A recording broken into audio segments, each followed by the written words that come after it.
Hello, everyone. You are listening to the holiday edition of the Genealogist Journal podcast, where we take a deep look into the interconnecting roots of history and genealogy. I am your host, historian and genealogist, Jenny Finson. Welcome to the holiday edition of the show.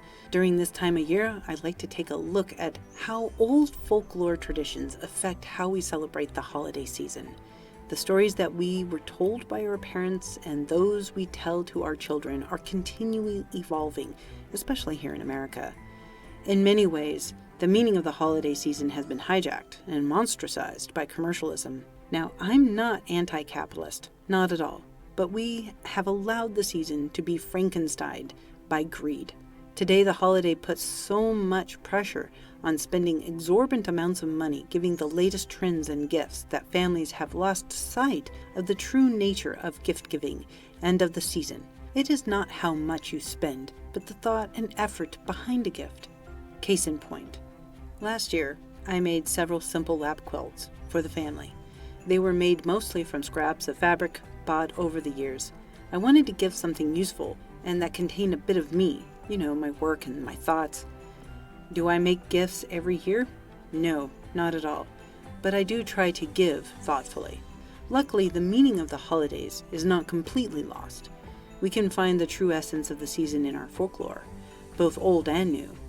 Old stories are important. They teach us life lessons, and they remind us of what is good and what is not. This year I have chosen the Russian tale of Father Frost. Father Frost, known in Russian as Morozko, or Dead Moroz. For those of you who may not know, Dead Moroz is the Russian version of Saint Nicholas. Early origins of Dead Moroz are pre-Christian, from Slavic folklore. The character that inspired Dead Moroz was the Slavic winter wizard and a blacksmith called Morozko. According to the legend, Morozko was a powerful magician. He was the son of the witch goddess Mara, who was the ruler of the seasons, and Veles, god of death. Morozko was believed to be the winter blacksmith who could chain the water with his iron, aka frost. With this myth, people of the past explained the seasonal changes and the water turning to frost and icicles. It was believed that Morozko was kind to those who were respectful towards him and to the spirits of the land. If humans were lazy and evil, then Morozko might punish them.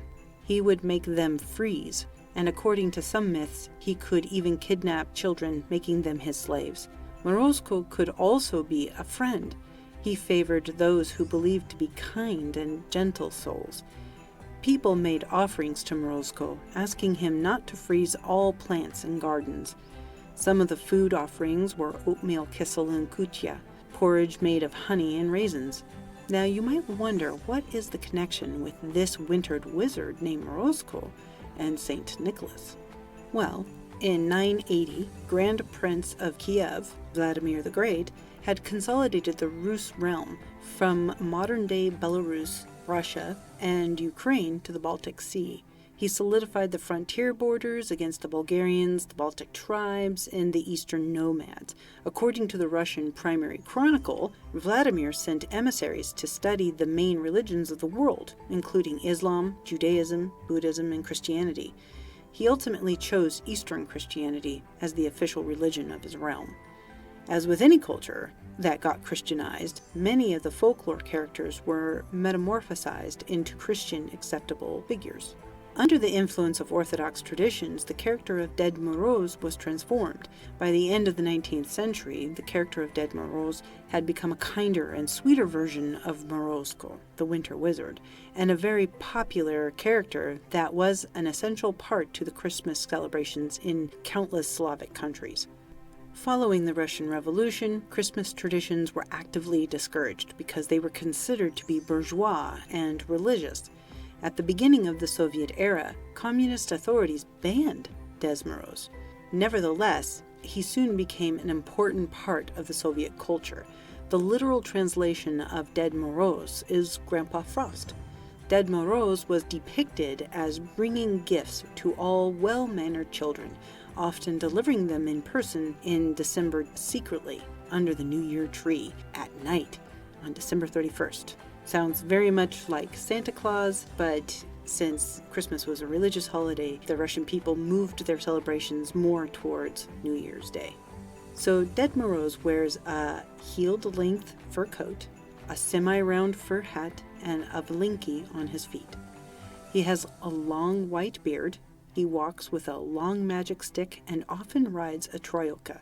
Troika is a traditional Russian harness-driven combination using 3 horses across, usually pulling a sleigh. It can be very fast. Ded Moroz is accompanied by Snegorechka, or the Snow Maiden. She is his granddaughter and helper, who wears long silver blue robes and a furry cap or a snowflake-like crown. She is a unique attribute of Ded Moroz, since similar characters in other cultures, such as Santa Claus, do not have a female companion. So now that we have a sense of the origins of Father Frost and the Snow Maiden, it is now time to tell their tale. The following is read from a bilingual children's book called My Grandmother's Tales, Morozko by Svetlana Bagdasaran. It is a modern telling of an old story. I have provided an Amazon link to the book in the description of this podcast, in case you wish to purchase a copy of your own. Remember, I'm not being paid to promote this book. I bought this book to help me learn the Russian language. Father Frost. Once there lived an old man and an old woman. The old man had his own daughter, and the old woman had her own. The old woman pampered her daughter, and doted on her, and made the old man's daughter do all the work. She scolded her for everything, abused her, and didn't give her enough food. The girl consented to do all the work, and did all she was ordered to do. She did everything in the best way possible. People would look at her and would praise her greatly. Regarding the old woman's daughter, they would just say, "Here she is, unable to weave or spin. Here she is, so idle and lazy." Because of that, the old woman became even angrier and grumpier. She would hound the old man's daughter relentlessly. She would think of nothing else but how to kill her.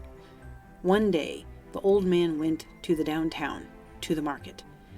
Meanwhile, the old evil woman colluded with her daughter. "Now, we will get rid of this hateful girl." The old woman called the girl and ordered her, "Go to the forest and bring back some brushwood." "But we have quite enough brushwood already," the girl answered. The old woman started yelling at her and stamping her feet. She ganged up on the girl together with her own daughter, and they pushed her out of the house. The girl realized there was nothing she could do, and off she went to the forest. It was freezing cold, and the wind was howling, and there was a heavy snowstorm. The old woman and her daughter were walking about the warm house and said to each other, "That morbid girl will not come back. She will freeze to death in the forest."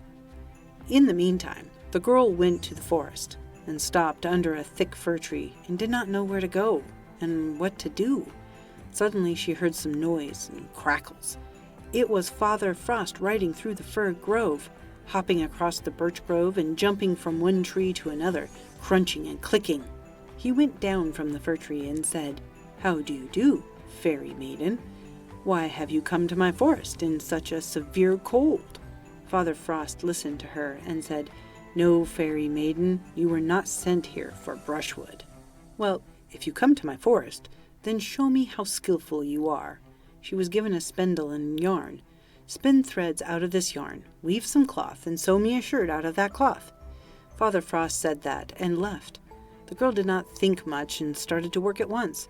When her fingers would freeze, she would breathe on them to warm them up and then go on. And the whole night went like that. She did not stop working. She thought just one thing, how to make the shirt. In the morning, she heard the noise and the crackling near the fir tree again. Father Frost had come back. He looked at the shirt and exclaimed with a praise, "Well, fairy maiden, you worked well." Here brought Father Frost a forged trunk and put it in front of the girl and said, "To each his own reward." After that, he put on the girl a warm fur coat and tied a patterned kerchief around her head and led her to the road. "Goodbye, fairy maiden. Here you will find good people to help you to get home." He said that and disappeared as if he had never been there. At that time, the old man came back home. "Where is my daughter?" he asked. "She went to the forest for brushwood and had not come back." The old man was anxious. He did not start unharnessing the horse and drove to the forest. And as he looked around, he saw his daughter standing near the road, well-dressed and merry. The old man seated her in this sledge, put Father Frost's trunk with the presents in it, and took her home. The old evil woman with her daughter were sitting at the table eating pies and said, "Well, she will not come back home alive. The old man is going to bring just her bones." And the dog was barking near the stove. "Bow wow, bow wow. The old man's daughter is going to bring such rich presents, and no one will marry the old woman's daughter." The old woman would give pies to the dog and would also beat it with a poker. "Shut up, you nasty creature. Just say the old man's daughter will be married and the old man's daughter will never be found." But the dog said, "The old man's daughter will bring presents and the old woman's daughter will not be married." Here the gates squeaked. The door to the house was opened and the girl came in, well-dressed and rosy, and people brought in a large trunk following her, decorated with frost patterns. The old woman and her daughter rushed to the trunk and started taking out the outfits and examining them. They put them on the benches and then asked, "Who gave you such generous presents?" As soon as the old woman learned that it was Father Frost who gave the presents to the girl, she began bustling around the house. She bundled her daughter warmly and gave her some pies and told the old man to take her to the forest. "She is going to bring 2 such trunks." The old man brought the old woman's daughter to the forest and left her under a high fir tree. She was standing there, looking around, cringing and scolding. "Why, that Father Frost isn't coming for such a long time. Where has this brute disappeared to?" Then she heard some noise and crackling. It was Father Frost riding through the fir grove, hopping across the birch grove and jumping from tree to tree, and crunching and clicking. He went down from the fir tree and asked, "Why have you come to me, Fairy Maiden?" "Don't you know yourself? I have come for the rich presents." Father Frost smiled and said, "Just show me first how skillful you are. Knit me some mittens." He gave her a knitting needle and a ball of yarn and left. The old woman's daughter threw the knitting needles into the snow and pushed the ball of yarn away from her with her leg. Look at what that old one had came up with. It is unheard of to ask someone to knit in such a severe cold. I could get my fingers frostbitten. And in the morning, it started creaking and crunching again. Father Frost had come. "Well, Fairy Maiden, show me how you have done my work." The old woman's daughter rushed to him. "What work, old fool? Are you blind? Can't you see I am cold to the bones, waiting for you here, half dead?" "Well, to each his own reward," Father Frost smiled. He shook up his beard, and immediately a snowstorm and blizzard began. All pathways and all roads were covered, and Father Frost disappeared as if he had never been there. The old woman's daughter dragged herself along without knowing the road and came to a deep ravine, and there she was covered up with snow. In the morning, the old woman woke up the old man very early and ordered him to go to the forest to bring his daughter back. She herself started to bake pies. The dog was sitting under the bench and barked, "Bow wow, bow wow. The old woman's daughter is not going to come back from the forest." The old woman threw pies to the dog, and she would strike it with a poker painfully. "Shut up, you nasty creature. Eat the pie and never say such things. Better say, the old woman's daughter is going to bring rich gifts, and the old man's daughter will not find a fiancé." The dog would eat a pie and repeat again, "Bow wow, bow wow. The old man's daughter will marry, and the old woman's daughter will not come back from the forest." The old woman was startled. What if something bad is going to happen with my daughter?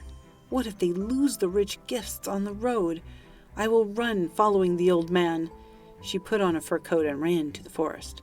The snowstorm was howling and swirling even stronger. The whole road was covered up with snow. The evil woman lost her way and got covered up with snow. The old man was looking for the old woman's daughter for some time and couldn't find her. When he came back home, there was no old woman there. He gathered his neighbors, and they all started looking for the old woman and her daughter. They would look for her for a while. They dug over all snowdrifts, and still they did not find them. The old man stayed with his daughter, And when spring came, a fine young man, a blacksmith from the shop, asked her to marry him. They celebrated their merry wedding and lived in love and harmony. The end. Dead Morose, or Father Frost, said the moral of the story best himself: to each his own reward. What you put out into the world and how you treat others determines your reward in this life or the next. However, on this holiday season, remember, material rewards are not the only types of treasure to be had and cherished. Love of family and friends, serenity of mind, peace, and happiness are treasures of their own. This holiday season, I wish you peace and happiness, and in the new year to come. As a quick note, Genealogist Journal will be on vacation for the next 2 weeks as we close out the year. Join us again in January, where we will kick off the second season of Genealogist Journal podcast. Thanks for listening.